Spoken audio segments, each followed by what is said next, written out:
Friends, मी वैशाली, तुमचं माझ्या नवीन ब्लॉगमध्ये स्वागत आहे. तर आज बनवणार आहे आपण मस्तपैकी मुगाच्या डाळीची मिक्स खिचडी. तर बोललं चला तुमच्याशी शेअर करूया. त्यासाठी तांदूळ, तुरीची डाळ, मुगाची डाळ, कांदा, लसूण, मिरची, टोमॅटो, कोथिंबीर घेतलेली आहे. तर चला तयारी करूया आपण. कांदा पाहू शकता आपलं पूर्णपणे लालसर झालेला आहे. त्याच्यामध्ये आपण थोडंसं आता मीठ टाकून घेऊया.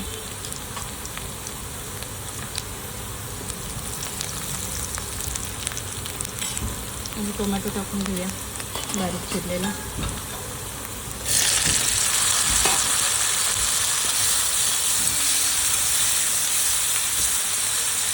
त्याच्यामध्ये हळद टाकून घेऊया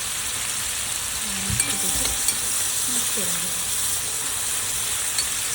त्याच्यामध्ये आता आपण बारीक चिरलेली कोथिंबीर पण टाकून घेऊया. मला मस्तपैकी मिक्स करून घेऊया.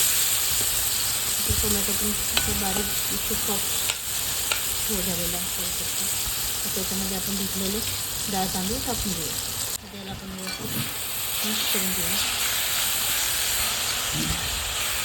आणि आपल्याला त्याची पतली खिचडी बनवायची. त्याच्यामुळे याच्यामध्ये भरपूर असं पाणी टाकून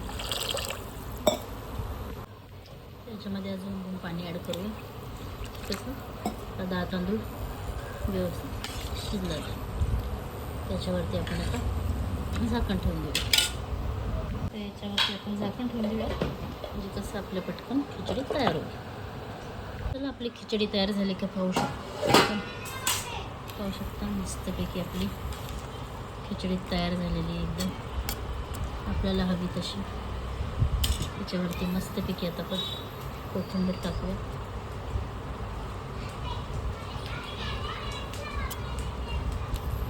मस्त गरम गरम अशी खिचडी खाऊन घेऊया. पाहू शकता आपली मस्त अशी खिचडी तयार झालेली आहे. त्याच्यामध्ये आपण थोडंसं तूप टाकूया आणि याला मस्तपैकी मिक्स करून खाऊया. गरम गरम खिचडी अशी मस्त साधी सोपी आपली अशी मस्त खिचडी तयार झालेली. तुम्हाला आवडली तर नक्की लाईक करायला विसरू नका. तर भेटूया पुन्हा नवीन ब्लॉगमध्ये. Tata, bye bye.